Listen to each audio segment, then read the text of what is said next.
Hey everybody, welcome to the Real Housewives of New Jersey Season 13, Episode 7 recap with myself, Russell Ray, and my co-host with the most, Ronnie Jr. How you doing today, Ronnie? Hey there, you got a great little setup there. The intro, the whole thing looks very professional, but would I expect anything less? This guy, let me do the humble brag real quick. Russell Ray, not only on the YouTube space now, the YouTube streets, but he also had a television show on Peacock streaming when it first came out. This was a big to-do. It was called Create the Escape. Now, he might not tell it to you, but I'm going to tell it. So listen, if you're already a big fan of Bravo, like you are, because we're watching New Jersey Housewives, you watch all the behind-the-scenes stuff or some of the old stuff on Peacock streaming, why don't you go and check out Peacock Streaming's Create the Escape, where you'll see Russell as like a host, design expert, all the things. So I got to shout you out. And I'm excited to talk about this episode because I may have slightly difference of opinion with the cast member I used to love. Ooh. And now I just love. That's it. Yeah, it's little demotion. Wow. Yeah. I can't wait to find out about that. I can't wait to find out about that. Also, just it's in case not who you you didn't think. know, Ronnie Jr. is on 94.7. The what? Oh, okay. So now we're just humble bragging each other. Wait, Okay, what so is this? The beat, right? no. So in New York City, it's close. In New York City, there's a radio station by the queen of all queens from Queens, Jonesy in the morning, baby. Miss Jones, Jonesy in the Morning. It's a really good radio show, and luckily I've been able to sort of finagle my way and be a part of that. It's not a thing I do 5 days a week, but I am what is the housewife term? On Housewives, you're like a full-time or you're a friend of. So I would say hopefully on Jonesy in the Morning, 94.7 The Block, I am a friend of. But it's been a real good time, and I will tell you, I might be doing another New York trip pretty soon to kind of make some moves, as people say. Look, I've been tempted to bring out our New York photos and videos from when we would go out, but I'm like, you know what? Yeah. Let's keep that away so that was a good level of bar hopping in Hell's Kitchen. I mean, we were everywhere, but like that was like I'm not that young to be doing it anymore. That was our before fame days, so we can't let those pictures and videos come out. Luckily, they're in a different iCloud, but without further ado, let's get right into the episode. If you're joining us today, welcome. If it's your first time, how you doing? Please don't forget to subscribe. We are broadcasting on 3 different YouTube channels today for the first time. So Russell X Raymond, and then you can do Randomly Ronnie Jr. And you can also head over to Pop Culture POV and get your Housewife New Jersey. Yeah, don't get mad at us. We just look for the long checks in the future. Like, I mean, just because I'm taking care of my stuff, don't get mad at me. No, but we are streaming live a bunch of places, and live streams are fun. When Russell and I first started doing our shows together, we started with Miami, and that was more pre-recorded. And there's just something really excited about being able to do it live. There is the fan interaction, and the comments have also been really intriguing too. Somebody tried to come for me last week, Russell. Who tried to come for you? I mean, they didn't really try to come for me, but as we know historically, I'm not a Jennifer Aydin fan, right? Yes. And someone in the comments, I was going to pull it up, but I'm like, let's not give that much attention or shine. And I'm also not mad at the person either. But the funny thing that they stated was like, oh, well, you're saying this about Jennifer Aydin, and you're saying this, and you're saying this, and you're saying this. If you don't like her, just say that, as if I'm bashful with my words. What I was saying to this person was Jennifer Aydin usually makes my spleen hurt. However, on that episode, when they were in therapy with Dr.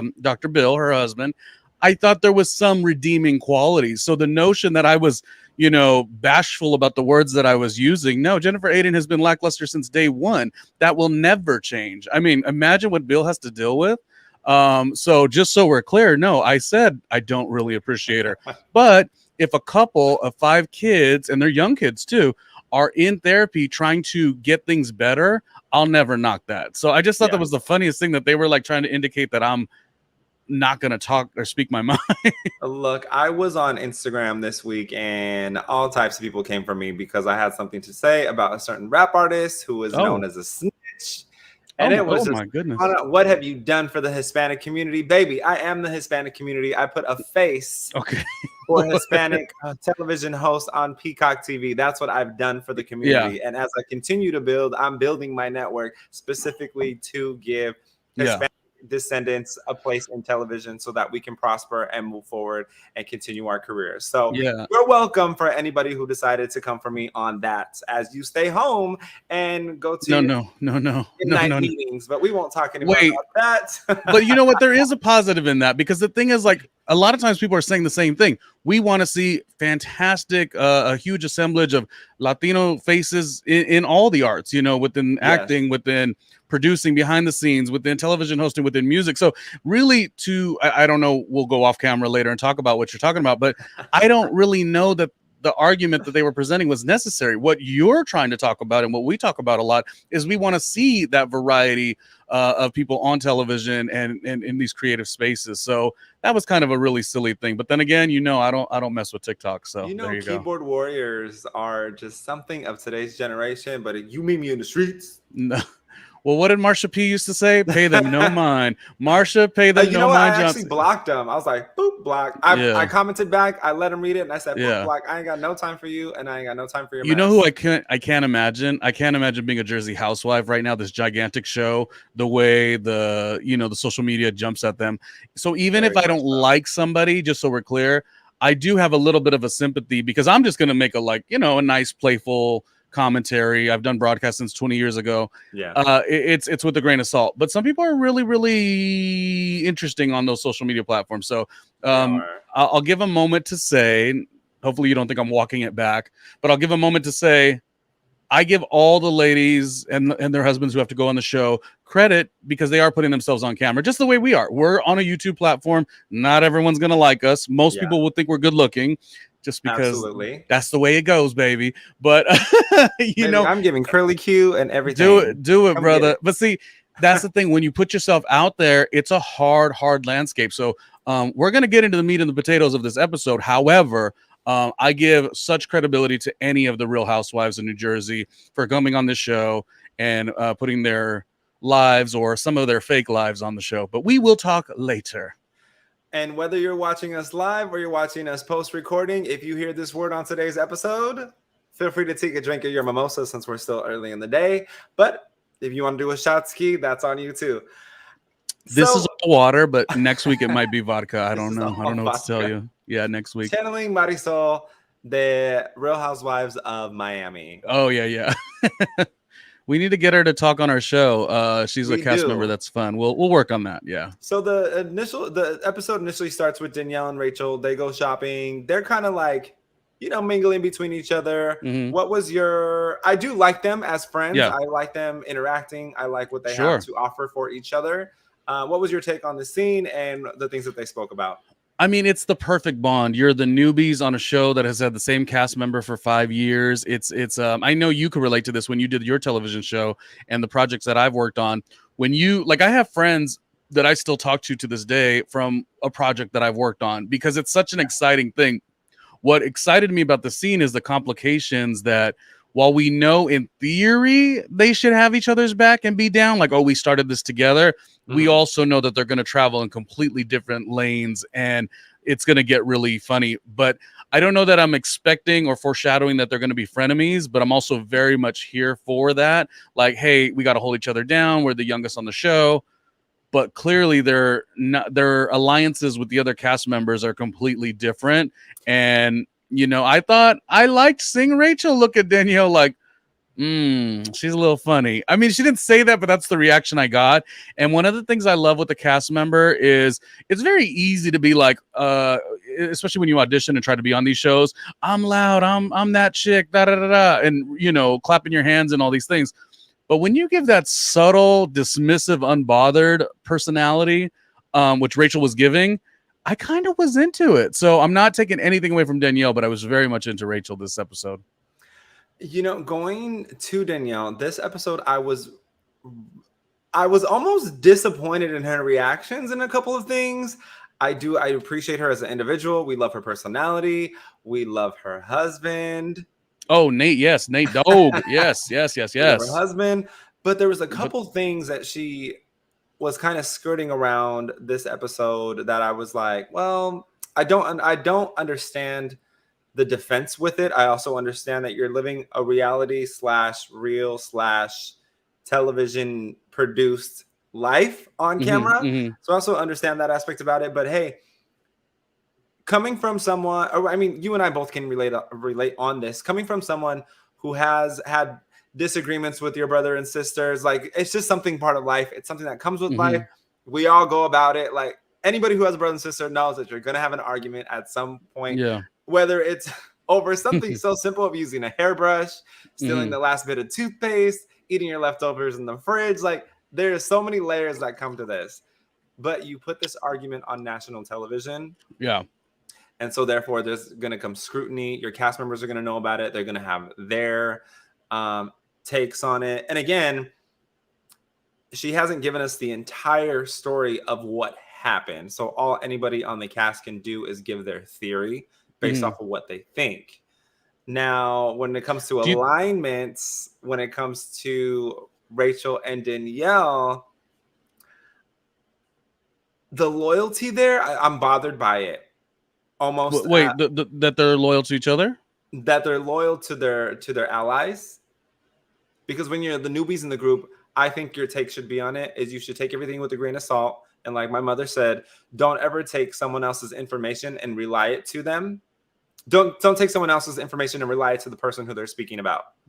Because last thing, like if I went up to someone, I was like, that Ronnie Jr., I don't know if I trust him entirely. He and I have a history and we just don't like each other. And then you and that person become best friends. Then I'm the bad guy. Yeah. There would be a way to say that. And that would be like, listen, my experience with this person has been a bit rocky, but knock it out the park. See how it works with you. But when you start like running around creating things, creating the escape. Create the Escape on Peacock streaming platform, starring Russell Ray. No, but listen, yeah, it's going to be interesting. That's why I kind of didn't really like focus in on it. I just thought, in terms of what you're asking, Danielle and Rachel, this scene, it feels good because it feels like, will they go a frenemy route? I don't necessarily know that I want that to happen. I almost am like more, no, let's let them be down with each other and just have their separate alliances or whatever the case. But it really is the perfect part of reality TV where the rest is still unwritten. So I don't know. But what I will say is, yes, I squinted at Danielle a smidge too. Like Danielle, no, you got that husband, Nate, and we like to see Nate, but Danielle, come on, Danielle. I felt that too, Russell. Coincidentally, I also was like, oh, look at Rachel. Rachel's like, she's fun. I want to hang out with Rachel. That's what Rachel was giving on that scene. So that's all I got for the beginning. But yeah, that was it.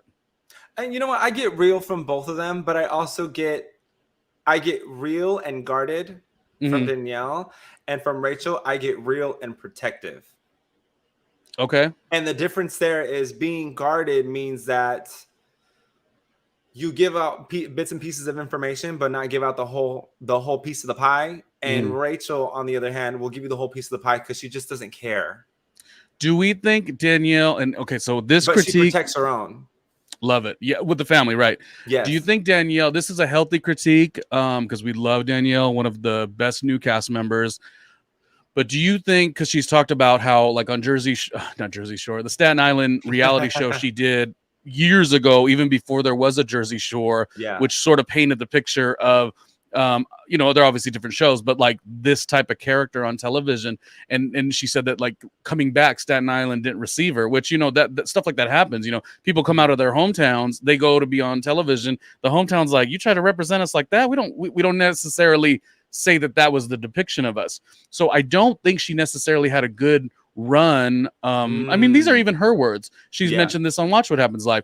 I don't think she had a really great run. Actually, she said this on a couple interviews on the first series that she did. So what I'm wondering is now, is she putting all her eggs in this basket because she's like, I'm going to get in. I'm going to hitch my, what is it called? Hitch my 15 minutes of fame? No, when you hitch your wheel to something. What's the term?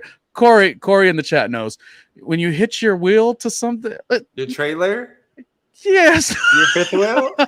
When you hitch yourself to it. Anyways, who cares? Look, we're gay. We don't know these terms. But the hitch your thing to the thing. Hitch the thing to the thing. So the bigger. Angela Bassett did the thing. Angela Bassett did the thing. Yes. Oh, I love Ariana DeBose. But listen, I think maybe she's putting all her eggs in this basket to like hitch herself again, with like the Teresa and Jennifer Aiden, that's guaranteed television time. So with that, you just don't know how authentic she's going to be. She might be better TV. Will she be 100% authentic like we first thought? That's just a question. Mm-hmm. That is not an accusation. Danielle's still top 10. I mean, so 1 out of 10, she's still a 10 in my opinion. Yeah.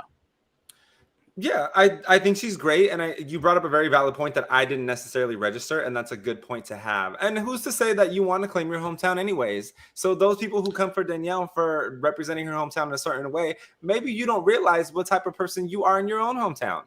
Well, so, I mean, that's a little more. That's a little more shady. I wasn't going on. I'm going the shady route, and I'll tell you why. I wasn't saying it's her fault, though. No. I'm not saying this in regards to Danielle. I'm saying this about her own community going back and them coming at her a certain way. Maybe you're actually a certain type of way that you didn't realize. So you being mad at Danielle for representing you in that manner is actually what you are. But now that you're seeing it on television, you don't like it. That and Staten Island just don't get down like that. Like, you know, the 7 years I lived in New York, I went to Staten Island twice. Like, and that was like too many times. It just is, you know, it's cool. Like do it up. But no. But I had to go there twice for two work events. The same project. It was a reality show, by the way, where I was working in the production space. But that's not really what I get. That's a part of it. But I guess what I'm saying is, Russell, so like for you and I who have done television, it's kind of like saying, if we get another big opportunity, we're going to seize it. And I think that's what I'm saying she's doing. She's like, okay, I did this opportunity. I mean, how much do you feel? Let's talk for Danielle and advocate for Danielle for a moment. I did this show called the Staten Island whatever, True Life Staten Island. I'm a Staten Island girl. And then and obviously again, not the same show, not the same audience, but they definitely casted Vinny from the Staten Island. They casted Angelina from Staten Island, put them on the TV show The Jersey Shore. So how am I going to feel if I did this show and I missed out on my opportunity where I did this one-off reality show, didn't get any love from it, but then a couple years later, these other people from my, you know, not same neighborhood per se, but like from Staten Island, they get to go onto the Jersey Shore and make millions. I'm honestly, when I get my next big break, I might be a little bit petty with it. So I'm almost like defending Danielle in that way. Sorry, I went on a tangent, but that's just kind of how I feel. It's totally fine. And again, to your point, I understand now why she would only give us bits and pieces and not let the floodgates open entirely, because it makes sense. I have my own hangups with people, so I understand that. Yeah, and she might even be hustling us all. See, whoever listens to our show, and this is why you're all so silly when you come into the comments with the opinion of Ronnie. You gotta listen to. Go ahead, Ronnie. Give it to him. Hold on. Let me give you a sound effect. Hold on. Ooh. Ronnie is coming, baby. Hold on. That's how I am a sweet peach. But listen, you have to listen to the entire show, because you'll see that we're like trying to assess and equate, like, ooh, maybe Danielle, maybe she's hustling us all, and maybe she's a little bit smarter than we think, you know.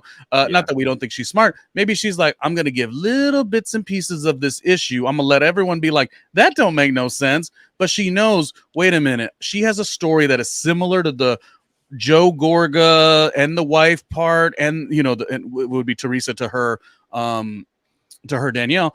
Yeah, maybe this is like part of the plan. Like she could have came out with it day one, but like there goes the build up. Want to blow your load? You gotta, you know. She knows how to ride it out. You know, she got Nate in the bedroom. She knows it. Danielle knows how to ride it out. Let me tell you. Let me tell you, Danielle, we love you, baby. Oh yes. She knows how to ride it out. That Danielle does on the Jersey Housewives. She knows how to ride. The things that come out of our mouths on this podcast, for anybody that is watching, are definitely mature. We're gonna say 16 plus. Maybe it is vodka. I don't know. So if you're 16 plus, yeah. Go ahead. But anyway, good scene. I love the two new characters. I love Jen Fessler as a new character as well. So far, so good. Speaking of Jen Aiden and Bill went to counseling, and they continued on the conversation at home. Now, I definitely don't want to wish bad upon anybody, because I don't wish bad upon anybody's marriage. I came from parents that are separated, and it's a rough journey. It's a rough journey to find your place as a child, to find your place between both parents, of trying to keep them both happy, but maintain the same relationship that you had when you're coming home to the same house, it's a Mhm. little different when you're going. And then not only that, but then moving out, having my place, and then having their places. It's like boom, boom, boom, boom, boom. It's like a pinball machine, right? But I do like that Bill kind of brought the moment for full circle when Yeah. Jen Aiden called him out about not being so vocal in counseling, and he reassured her that they're doing okay, that they're in a good place, and that that's really all that matters. Anything else can kind of be handled. And I, as much as I don't enjoy Jennifer Aiden, I do appreciate Bill in a lot of aspects. And I do appreciate that Jen Aiden goes ham for her kids, and she really does raise them, and she's there, whether she has housemaids or whatever. She's still there for her kids 24/7, and it's still a hard job being a mother. So full credit to her. But I also appreciate Bill's wisdom and sense of calmness to take a step back before immediately exploding and going off on something that he might not entirely agree with. What's your take on them as a couple? Well, I gave the credit last episode saying, while I am not a fan of Jen Aiden, never have been, never will be, I thought the therapy scene was it added aspects of that was very telling. You know, we could really see a little bit further into what stuck with Jennifer, even though she went a little harder than maybe necessary. But then again, it's therapy. Why not? What I think happened is all that information was disseminated, and Bill was able to receive it, and that's why the next talk that they had, which is what you're referring to, it went as well as it did, because it allowed him to process and express his side of it too. That's one of the things that I think she maybe could work on a little bit. And this is coming from somebody who does not like her as a cast member, but I will say, like, you always want to give hope, especially in a marriage, like you say. She kind of, at least in this show, because we could only go off what we see, her grievances were kind of 0 to 100, even though she probably has been telling him a lot of it, but the way she delivered it, there you go. It's not what you say, it's how you say it. And maybe that's a little bit of a pressure to make a scene. This is a reality show, but she came to him a little hard, though I enjoyed the therapy session last episode more than this scene. I thought this one was more redundant, but I am glad Bill got to express himself. Yeah. So am I. And I think he's actually found a good place with him and the boys, and his place in the Housewives. Although it was brought up that he did have a infidelity, I still think that he does great and he gets along great with the guys. And I know some people are going to hate that I'm going to say this, but boys will be boys, just like girls will be girls, you know, Yeah. whether you're the girls or you're the girls, you know, you're going to be that. And it's only fair for us to say that, because you can't say, oh, girls will be girls. The girls are going to be the girls. Right. And you can't say the boys are going to be boys. The boys are going to be boys and the girls are going to be girls. But yeah. It's that niche of the type of men that they represent, which is fun because they all actually intersect and intertwine with each other very well, including Paulie and including Frank, which we'll get to later, because Frank is in his feelings, and I am like, oh. I know we have to be critical of Frank on this episode. We'll get there. We do, and I love Frank. I love him, but I also love that Brittany was part of it as well. So we'll get to that in just a minute, but first, some Social Pop Now news. Oh, Social Pop Now news. Look at, we got the voiceover right there. Social Free Pop Now news. Free as charge. Okay, let's do this. Welcome to Social Pop News Now. I'm your host, Russell Ray. And in today's Housewife news, we actually have... Where was I going with this? Sorry, it's live. Anything can happen live. So, can I laugh? I'm enjoying the show. Where's my popcorn? Okay, welcome to Social Pop News Now. I'm your host, Russell Ray. And in today's Housewives news, Teresa is calling out her brother, Joe Gorga, for allegedly interfering with a business deal with Louis. Teresa blames her brother for causing the mishap and causing Louis to lose $250,000. It's supposed to be revealed on episode 8 of The Real Housewives of New Jersey. Until then, we will keep you posted and we will follow this story. In other news, Martina from The Real Housewives of Miami is officially cancer-free. After a short long battle with throat and breast cancer, Martina came online and officially made a statement saying that she's in her last 2 treatments. She's feeling great. And all she knows is that there's no cancer left in her body. And we wish her well. knowing that you can find more information on the Real Housewives of Miami at Pop Culture POV and Randomly Ronnie Jr. And in other news, and here's the big shaker when it comes to the Latino community, Bad Bunny's ex-girlfriend Carliz de la Cruz is suing him for $40 million. She has coined the phrase Bad Bunny baby, and he's used it in songs back from 2015 and his concerts when he went on tour. And she is expecting some payouts from that as she did not approve. Now, according to De La Cruz, she sent him a voice note, which he then transferred over to his record and has then become a pop culture phenomenon with all of his fans coining the phrase Bad Bunny baby. So we're going to follow this story. And the first thing I thought when I saw this was Rush Hour when Chris Tucker gets on there and he's like, $40 million, who you think you are? Chelsea Clinton? And that's all I could think about when it came to Bad Bunny. But I mean, she played her cards right, in my opinion. I think, she waited until her voice was really used before she filed anything. And she's a lawyer. So what do you think about that? Knowing that you and I come from the same community, like, is this good for the community? Is this bad for the community? Is this a come up for her? What do you think? I mean, it could be a little bit of a come up part, which I don't exactly love, but that's the thing. Like, anyone could do a lawsuit for any reason. It doesn't mean that it has merit. It's a tougher one for her. I mean, I don't know the first thing in terms of like how that would work, but I'm just saying, in my opinion, it would be tougher if you're like, oh, I came up with the phrase that requires your name. Like for her to, how do you come up with a phrase that was based on his name? Like, I'm having a hard time siding with that. You know what I mean? I guess it would be equivalent if you on Pop Culture POV or on Randomly Ronnie Jr., the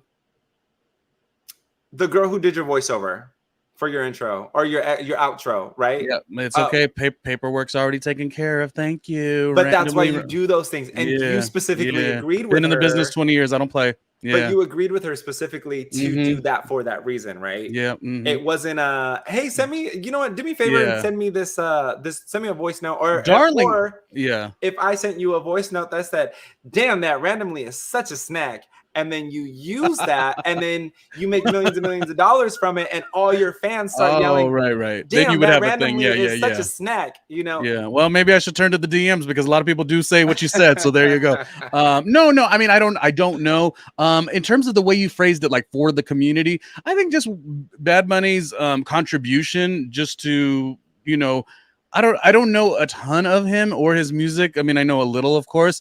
But his contribution to the arts does seem fun. It seems like a moment. Obviously, his music to the DJs was kind of an issue because there was too many people that would come and try to request his music. So that became an overwhelming thing. But I think he seems to be okay. I didn't know much of him, but I did just watch the James Corden carpool karaoke, and I'm not a big James Corden fan. I mean he's funny, but I don't really like get so excited about the carpool karaoke.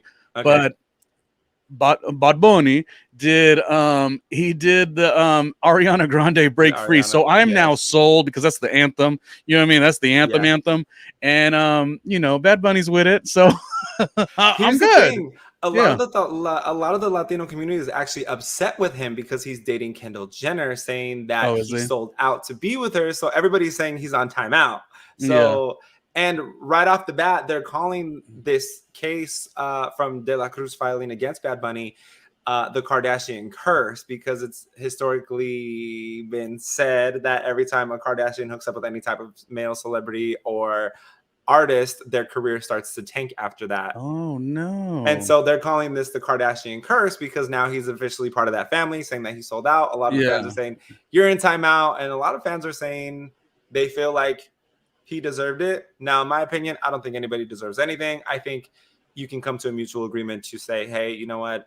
If you drop this filing, let's settle out of court. Like, I understand where you're coming from. So let me help benefit you in a way, whether he makes her producers on the next couple albums, and then she's getting just payouts for the following years. Like, I do hope everything is good with her. Right. And that actually goes to an aspect of, because you made a point that it kind of did catch me.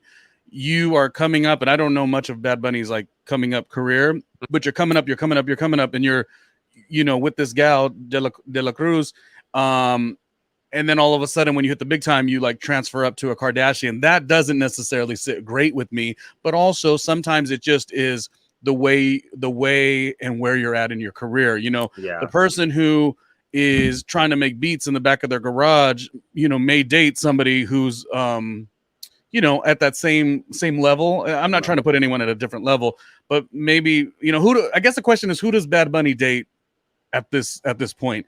There's not as many open lanes. So, but yeah, he could have found a beautiful Latina model, you know, or something like that, or a plus size model. Like it's all good in the hood. But anyways, Bad Bunny. I hope for goodness for the De La Cruz girl, and I also hope for goodness because Bad Bunny was giving the break free, and I just thought that was great. Well, I do want to speed through this, and I do want to get your thoughts on the other two things that we talked about. So, just very briefly, how did you feel hearing about Martina beating cancer? I know you and I covered this on the Real Housewives of Miami recap over on your channel, and we were concerned when it first came out. And you know, she was confident that she was going to beat it, but the fact that it was found in 2 places, she was a little nervous. So, where were you when you found out, and like, how do you feel about it? I don't remember where I was, but I am very happy that those words could be stated. You know, you just don't know for sure, no matter how positive the diagnosis is and how strong, you know, someone like Martina is. You really just never know. And we've all been affected by stuff like this. In terms of her on the television show along with Julia, I'm just glad. I'm just very happy for these 2 women, Julia, who's the wife of Martina, and Martina, to have made it through the storm that they went through, because you don't wish that upon anybody, and it's not a given. It's not a given. So thankfully in this case, they did get through it. Yeah, and I'm happy for her. You know, as a tennis superstar, she's a legend. She has a lot to give, a lot to learn. I mean, a lot to teach, in aspects of, you know, how she got to where she's at, and you know, she has a lot to give to the LGBTQIA plus, to LGBTQIA2 plus community, because she is a staple in there, showing that you can be an athlete, you can be a lesbian, you can be married, you can have marriage, you can be, you know, happy, you can have your happily ever after. So I'm very we want to see Martina grow old many years, you know, into this thing called life. Yeah, she's fantastic. Absolutely. Yes, we want to see Martina and Julia be the next Gana con Ganas that has gone viral on Instagram. The older couple that just dances all over the place and just living their best life. They went viral from dancing in a casino. But from dancing in the streets to from dancing in the casinos to fighting in the streets, what do you think about Teresa and Joe? Teresa calling her brother out for $250,000 business loss for her husband. I don't love it, but that's the element, I guess, of this show. You just have to make sure that any bit of issues that could come to the forefront like that have to be able to be backed in some way. Really dark or frustrating energy when it comes to it being through family, even though their whole premise of this season is the family doesn't like each other. But we'll see how it plays out on the television show. I don't love it when it goes that far away from the show. And this sounds like something that is going far away. It could have ounces of truth. It could have an entire amount of truth. I just hope that Joey Gorga could, you know, do what he needs to do to remedy this situation. Yeah. You know, it was such a tough question. You're like, how do I feel about it? I'm like, I just feel like, you know, both of you do the show, make the money, have your beef on the show, but don't, when you take it, I mean, with what is the term? With friends like that, you don't need an enemy. With a family like that, you don't need an enemy too, is what it feels like. And I'm not trying to knock Teresa though. And I am. now that I think about it, there's certain things that are to remain behind closed doors. There's certain family business that you're only supposed to do at home. And I feel like Teresa blurs those lines so often. Not to say that Joe and Melissa don't, because, you know, I'm sure that for every action, there's a reaction. It's only physics. It's only science. Like we understand this, right? So energy is neither created nor destroyed. It is just transferred. So when Teresa makes a claim like this, saying that Joe was the cause of her losing out on $250,000, and now we're gonna wait to see if it actually comes out on the next episode on episode 8. It's one of those things of, do you really want to go there?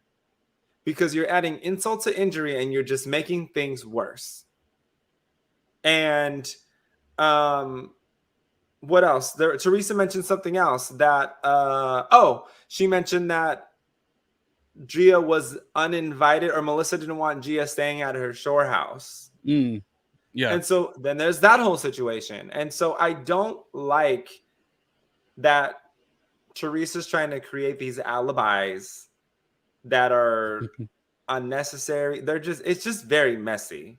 And I don't like when things get messy. I like things clean, crisp, and concise. I didn't realize the comment that she made had also to do with saying she lost out on money by basis of him. I didn't realize there was a connection there. I thought it was more like she was accusing Joe of a thing or something. I didn't realize it was a connection. And also, how I hate to say it, how do you prove that per se? But we've seen cases like that, not cases, but we've seen issues like that before on these shows. You know, you put my reputation, tarnish it on the television show, almost like defamation. Not that this is what that is. It prevents me from working. It's a real hard thing probably to prove, but you know, I mean, once it goes down, it goes down. There's no coming back from that. Yeah, you know what I mean. And it's such a yeah. By no means am I one of these people who says, "Well, you go on a reality show, you get what it comes along with it." I'm not really that person at all. Yeah. However, like kind of like look, how do I throw Jen Aiden in the mix on this one? But Jen Aiden's victimness of a true thing. It's a true feeling that she's got to deal with the 5 kids and the infidelity with Bill. Yes. But the victimness that she's, you know, oh, what was me? Margaret has done Margaret's the big bad wolf because she did this and now I'm destroyed, this, and this. It's like, I just stated, and I'll wrap it up because I know we got to get going here. Mm-hmm. It's like, by no means am I the person who will ever say they're on a show, this is what they get. I don't really subscribe to that. But there is a part of me that says when you do get casted or choose to get casted or someone submits you, you have to run and look and assess all of the liabilities that could potentially come with that thing. When you go on a show, you know that somebody can do something that could cause a $250,000, you know, it's a potential that somebody on a reality show, when a whole premise of a reality show is to come with the heat, and they can do something that potentially can ruin, you know, like whatever your product is. Let's say your product is like, I sell mugs with smiley faces. And then there's like, you know, somebody comes at you on the show and discredits that. Now, well, who's going to buy a mug with a smiley face from some person who's, you know, opposite of that? Their character's been sort of deferred on the show. So I just think a lot of the characters they are people. A lot of the characters need to understand that everyone's just doing a job here. And if you have a little bit of your own personal liability, that needs to be your own thing. I think Jennifer Aiden should spend thousands of hours trying to make sure that her youngest daughter is okay with infidelity and kind of mend that and mold that in a healthy way. I do agree with that. Yes. But to put it on Margaret was just on the show. And they always say, you holding a grudge with somebody means you're absorbing the pain, but you're, what is the term? This is the second time I tried to do a term and I messed up. You're holding the pain, but expecting them to feel it or something like that. You know, Jen, fix the situation. It was your husband who cheated. Margaret did come for the jugular, but this is a show that you came from the jugular. Like, I don't know what to tell you. Yeah. And could you tell I have more compassion in my heart lately? Same. You know, I think it's the season. I think it's because there's not a lot of sunlight coming out right now in California. And everybody says California never rains. It hasn't stopped raining since October. I know, but don't you love it?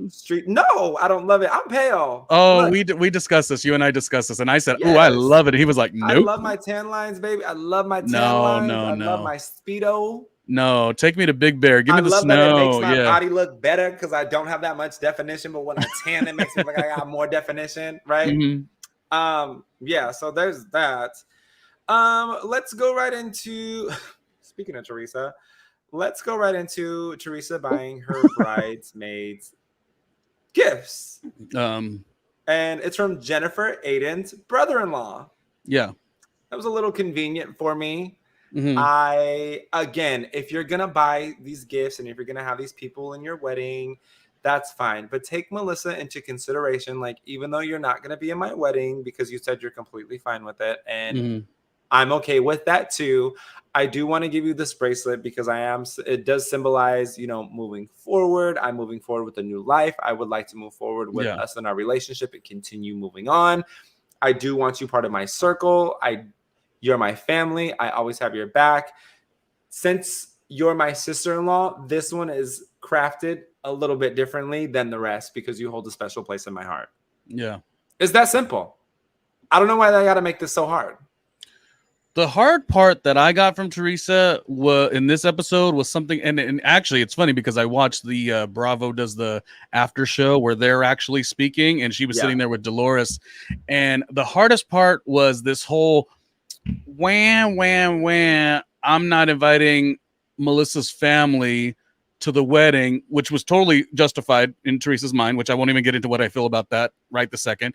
But then her saying in the same token, but it's so unfair that Joe has never invited me to their shore house or something like that. Like, not only was that tit for tat, but it was also like historically, when has Teresa ever wanted to stay or has stayed with Joe and Melissa?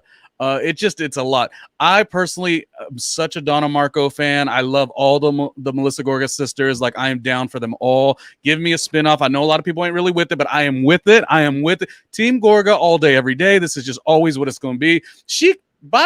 You know what? I'm not going to go on a tangent. We don't have the time. But Donna Marco is such a sweetheart on this show. She's a 2-time widower. Is that what you call it? Widower? Yeah. 2-time widower, both from Melissa's father and, the second husband or whatever she had.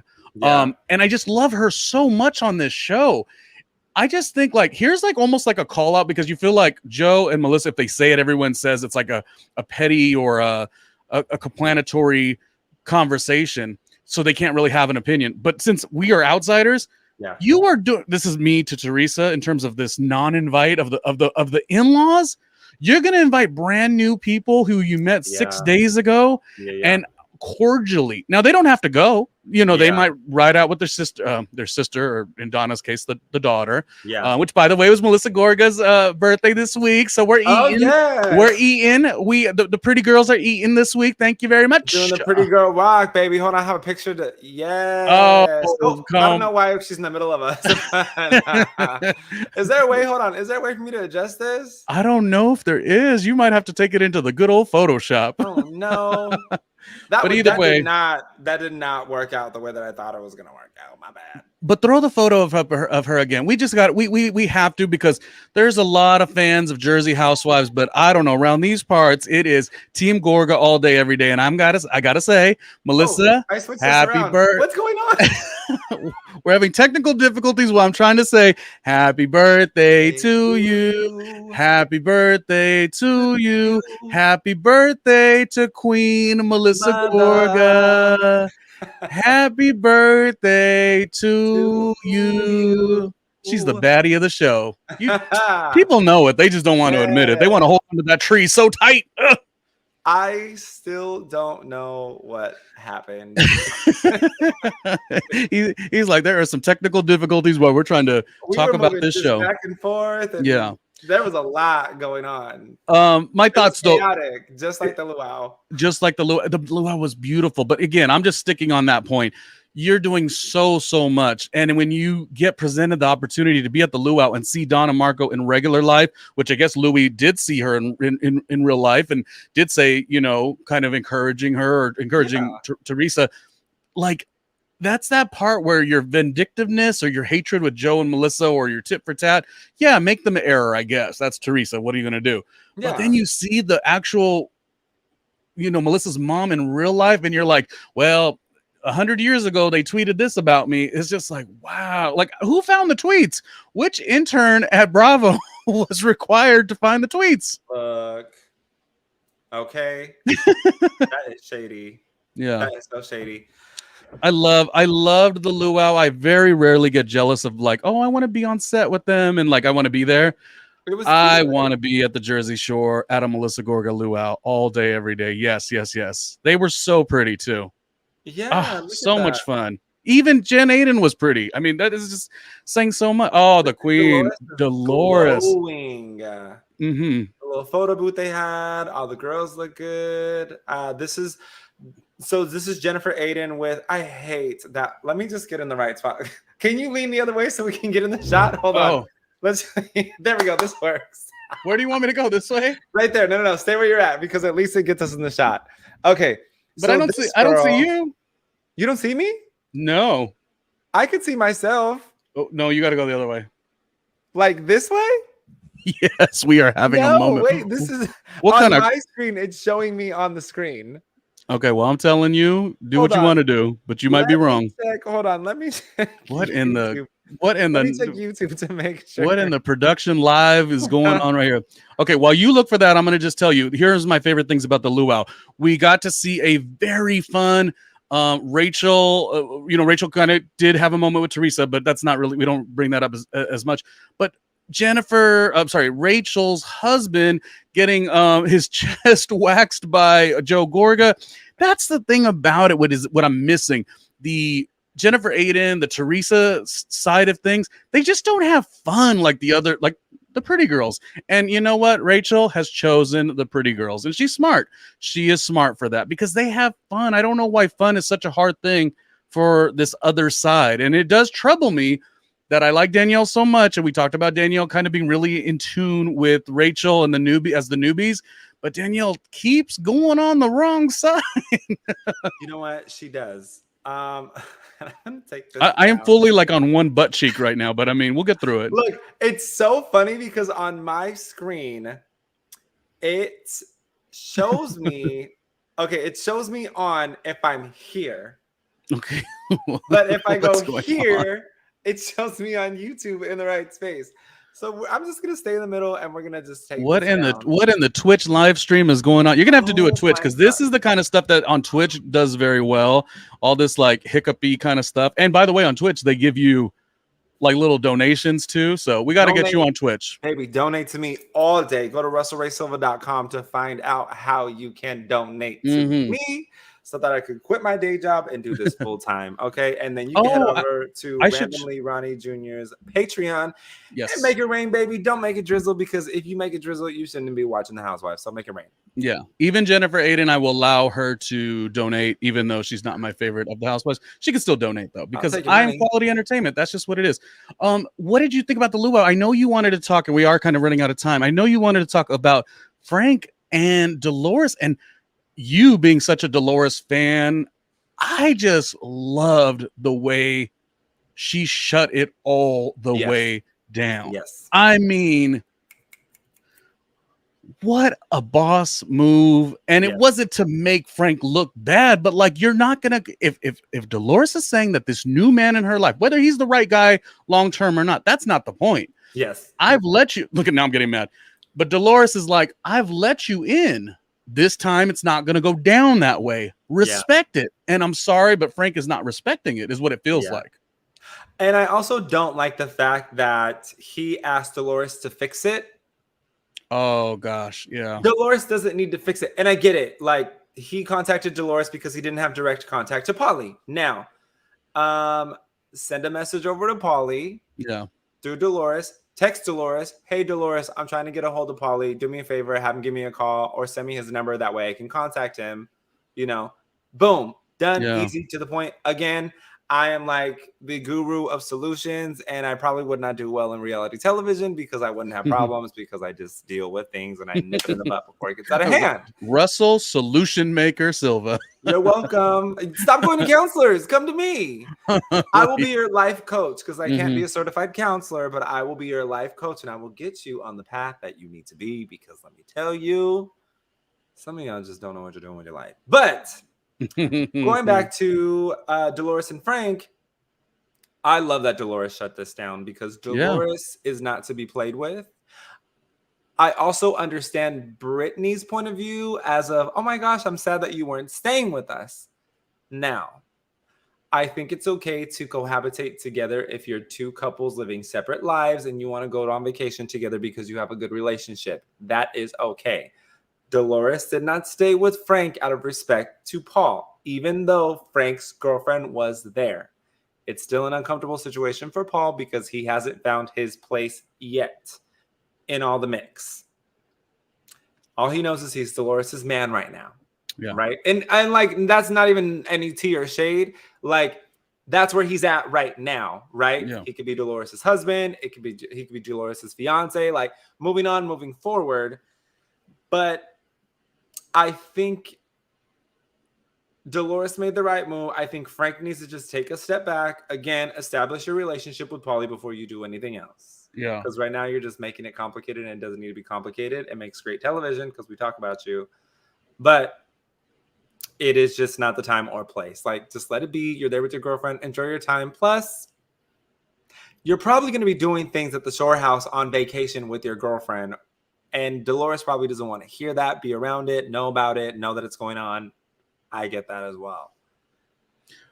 Right. I mean, it's like, comfortable, or look at how far we've come. But, the great Kim D goes on David, our friend David Yontef, the Behind the Velvet Rope. I always tell you about David Yontef and all the guests that he has, but he has Kim D every week on the show. And Kim D on that show, Behind the Velvet Rope, was talking about, and again, I'm not going to put I don't know the exact wording, but it was something along the lines of like, this is a new thing. Like, Frank wasn't always down with Dolores this way, or vice versa. This is kind of a new thing that was convenient for the show. And this is again just Kim D on Behind the Velvet Rope. Of course, I would say check out Behind the Velvet Rope, but I'm sure everyone already does because it's such a big show.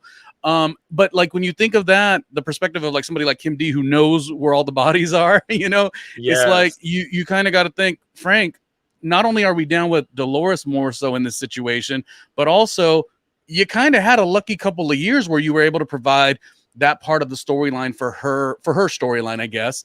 And if that wasn't exactly what it is, this was, again, this was just words from the great Kim D, but it was apparent that this was kind of a new convenient thing. And we talked about it last week. No one wants to, you don't want to say it per se, but like, is he really hurt? Or is he hurt? TV hurt. Because he's going to be dwindling away from all that comes with this fantastic and fun show. I mean, but that's the thing. I don't want to say. I think Joe and Melissa would find a way to bring him in on their side anyways when it comes to their parties, their events. How can I say, he's still an official friend of Housewives now. Mm-hmm. And I do think that he would be still part of that because the boys are shot a lot on their own, and I think he'd be part of that regardless, and he's going to have his say or whatever. Again, just chill, take a step back, let it happen. You know what? Fine. You said you were the therapist Russell. I almost feel like he's creating more. Oh, life coach. Sorry. You know who should be a life coach too? Larsa Pippen. Anyways, we'll talk about that later. Larsa, the life coach. Larsa, look, I will have to say, Larsa says some things that I don't agree with, but we will address that. We will address Friday. That on another episode. Yes. Because... Did I tell you that in my head they should do a show on Peacock? I know we're going on a tangent, but I'll do it quickly.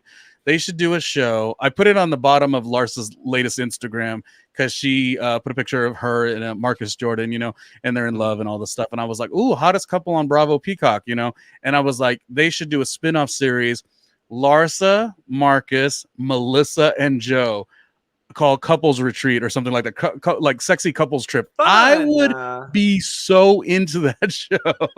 I love that. Yeah, that's should be. Cute. I like that. Mm-hmm. Because we don't get enough of that with these shows. Yes. The lovey-dovey. It's always like, oh, your spouse is, like too many times the narrative, unfortunately, is the Jennifer Aiden and your spouse's infidelity issue or whatever the case. And that's a true to life thing. People do go through that. Also, Russell ducks about it a lot, and I totally agree. And that might just be within our community. But, there's a difference in the way people carry themselves in marriages now and open relationships and stuff like that. I'm not saying anyone has that. But what I'm saying that Peacock streaming and Bravo is missing is that lovey, lusty, like, that's my boo. Ooh. And when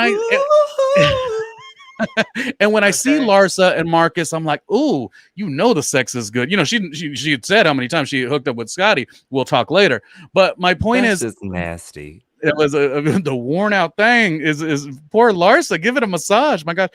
But here's one thing this is going to be another Melissa Gorga stan moment. Right now, they're painting every bit of picture. We don't know how this is going to end up on the TV show. Even Melissa and Joe don't know. They've lived it, but they don't know how it's going to look on the television towards the end of the season, this big moment.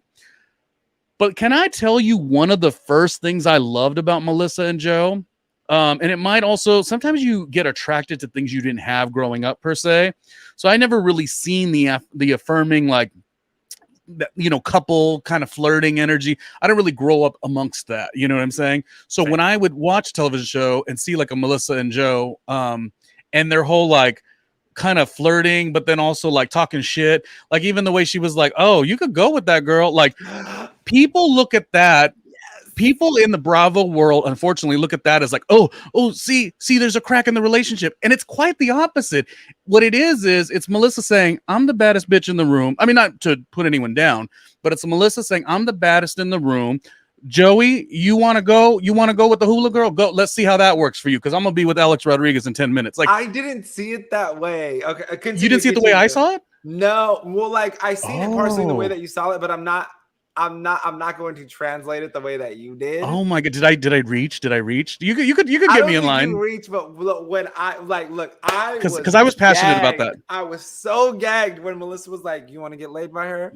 You can get okay, laid. But what did that make you feel? I was like, good for you. Like, good for you. And I was like, oh, I knew it. I knew that. I knew what?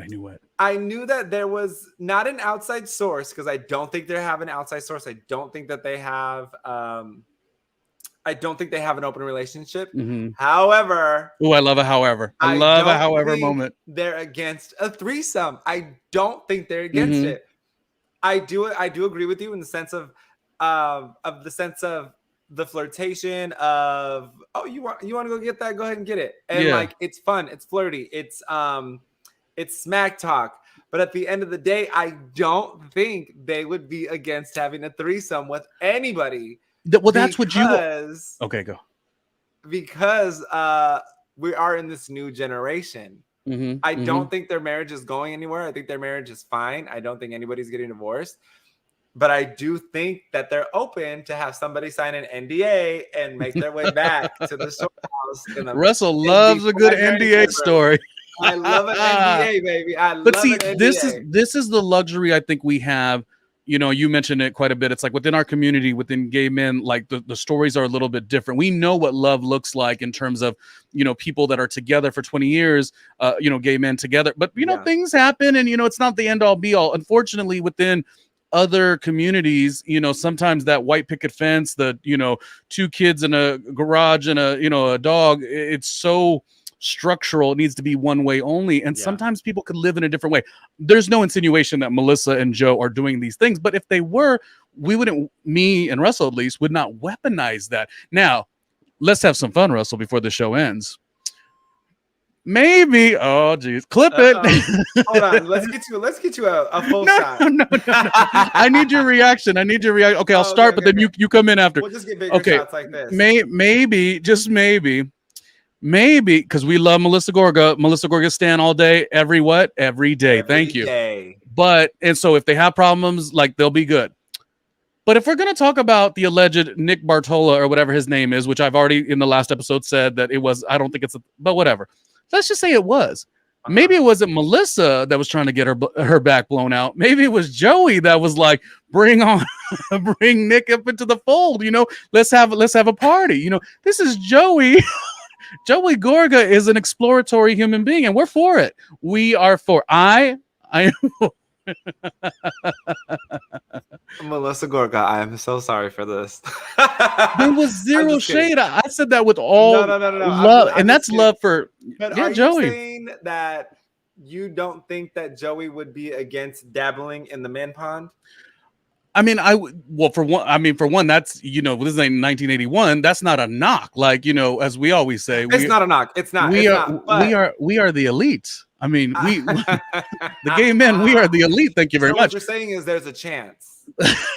I'm just saying maybe this whole juggernaut that they're trying to sell. Let me get my chance ready for Joe Gorga. He's advertising. Let me get my chance ready for Joe and Melissa. Yes. Listen, we're gonna work our way onto the show one way or another. We're like, we don't got a chance with Melissa, but maybe with Joey. But here's the thing. I was saying that is fun. I was saying that is fun. Against inviting us over for a good time because you and I are a good time. Yeah. And you and I also have that respect and rapport with straight men. Mm-hmm. We talked about it all the time. Your roommate in New York was that way. One of my best friends, Garrett Moberg from Sweden. Yeah. He and I are like this, and we can joke with each other, and he's very bro-ish. But it's cool because he can play with the jokes that I toss his way, and I can play with the jokes that he tosses my way. Not the word toss. Joe would be about this. I think Joe needs a guest friend, which means a gay best friend. Yeah. And listen, on a serious note, this isn't, people on these YouTube streets, they try to say prolific things to try to get a little viral moment. That's not what I was doing. I was saying, all of you who don't know shit about shit, Melissa with Nick. Well, we'll just wait till the end of the season. Whatever comes out is going to come out. If Melissa gets renewed, she's going to get renewed. If she doesn't, she's not. You all these people, Melissa is going to shine regardless. This is what I'm telling you. Let it be a situation that's ugly. She's going to be pissed about it. She's going to get you all in a line and tell you where to go and how to get there. But Melissa will be fine. I was just making a joke that, like, I'm so tired of this. You just wait. She, Melissa was dating this one and this one and this one and this one. I'm like, well, how Joey didn't want a little of that action too? I am. Joey said, what that mouth do? Come on. But I love Joe. Like, Joe Gorga is a star to me. Melissa Gorga is a star to me. You can try Bravo or whoever. You can try. I'm talking way too much today. This water definitely had some vodka in it, I suppose. Okay. You could try to sent you over something that you wasn't expecting. I am drinking the Marisol collection, that's for sure. But we're just having fun with it because it is a thing that keeps coming up, and rumors. It's just what I've always liked about Melissa and Joe is they take what comes at them and then move forward. It is what it is. If you want to come with a rumor this or a rumor that, like, as far as I know, they look happy. That's not to say that some of the other cast members do look happy. You know what I mean? I have nowhere to go but this little box that I'm in. All right. Speeding up to the end of the episode,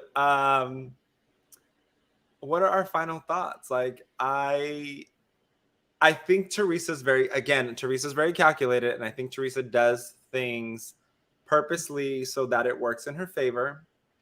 So, with that being said, when they all went home, when Danielle got upset that she was a topic of conversation because of her brother, and Jennifer Aiden and Teresa all jumped in the van and they all left together, and Teresa specifically made the comment, "We came together, we leave together." I think that was a dig at Melissa from last season when she said, why didn't you leave when I left? And she stayed behind at the storehouse when the whole argument happened. Yes, I would equate that too, but also there goes the least fun people. Like, the fun continue to stay at the party. Yeah. Teresa, Danielle, although Danielle could be fun, and Jen leaving is like, did anyone even notice, kind of a thing? Like, it's not really that much of a big deal. Danielle, again, I want to get to the calculation of what it is. Is she like, oh, I'm seizing this moment? I had a hard, experience with the first reality show I did. Because these moves in this episode weren't the greatest. And God bless that she got edited so good in the preview to make it look like she did the, where she put her hand out and she's like, come on, what are you going to say? And then that didn't actually happen in terms of what we saw. And by the way, we don't want anyone to argue. She's the one that was, well, she's lucky I'm not going to this, and this. But see, that's the point of the show. The show is a situational based show where you're put into situations that are less than, luxurious. And you're supposed to banter it out, and you're supposed to have the wherewithal to be able to hold back and restrain and maybe give a little shade or whatever the case. That's what the show is. This is why I never was really a Portia fan. When Portia, going back and forth with Kenya, and then Portia, put hands on Kenya. Even though Kenya was a little over, that's not what the show is. So I kind of feel like Danielle hopefully has a really good end of the season, because by doing that, she really kind of made herself look less than amazing, because now you've presented a thing where you can't go toe to toe with anyone, or else theoretically you're going to put hands on them, which you can't put hands on the people. That's not what the show is. So really, Danielle did herself a huge disservice. For the Danielle stands, this was a tougher watch, I would say. Mm-hmm. I mean, look, handle your problems off camera, and then handle your problems off camera, and then see what the cast has to say about it when they get on camera. Because what's said behind closed doors and what's done behind closed doors, not that I'm encouraging anybody to beat each other up, but it's always better to try and know the unknown versus knowing the known when it comes to reality television. Less is a little bit more sometimes, because if you can handle a situation and they're like, dang, well, what happened? Like, did she punk them? Like, why are they so quiet? They don't speak up like they used to. Mm-hmm. Yeah. I mean, I think we're stating these things as Danielle supporters, though, generally. So it's not really that much of a dig. If I was really being the most, I would, whatever. But I really do like Danielle. I just don't think this was the move. This didn't look. This now, a good look. You know what it does, actually, more than anything? It like shows that somebody could get under your skin quite easily, and you have nowhere to go. Like you, or I mean, Lord forbid, because I don't want any violence in the show. Lord forbid, you'll go to the things that you were. I won't say she was making threats, but she was making promises. She was making promises like if I do stick around, I'm gonna get violent, which is like there's no longevity in that for this show. Unless she feels like she's going to flip a table and be the new Teresa and have a 20-year career. Maybe she will. Maybe I'm wrong. She should flip a barbecue. That would be fun. She should flip Nate over. That's what we need to see. Come on. Oh, wait, was that? No, wait. What did I say? I didn't say anything bad. What did I say? No, I didn't mean like that. I meant have a good time with Nate. We love Nate. Nate's a hottie. Like, that's what I was saying. You thought I was saying something? No. Let me flip Nate over. Like, okay. No, let me do. Now we're standing for Joe Gorga and Nate, and they're gonna be right. By the time you and I are done with this show and talking, all the husbands are gonna be gay. They're all gonna be the girls soon enough, and we do not mind. Thank you. And with that being said, we will see you next week, right here, for the recap of season 13, Real Housewives of New Jersey, episode 8. Again, you can find me all over the internet at Russell X Raymond, and you can find Ronnie Jr. at RandomlyRJr.com, Randomly Ronnie Podcast, or Podcast POV. And you can scroll back right to the beginning of our intro, and you can also scan that QR code with your smartphone. And that's really good that you did that. I like that. Instagrams. Yeah, it's cool. A big shout out to Jen Fessler and all the wonderful plastic surgery she got on Watch What Happens Live. I see nothing wrong with it. People don't like the plastic surgery, but Jen Fessler is ready for the next season. Baby. Mm-hmm. Let me get this money and I'm next. Yeah, exactly. Yeah. Donate to my Patreon so we can step this up. Okay. I mean, I'm beautiful now, but come on. We got to go, Russell. Thank you for doing a podcast with me. This was fun. All right, y'all. We'll see you next week. Bye.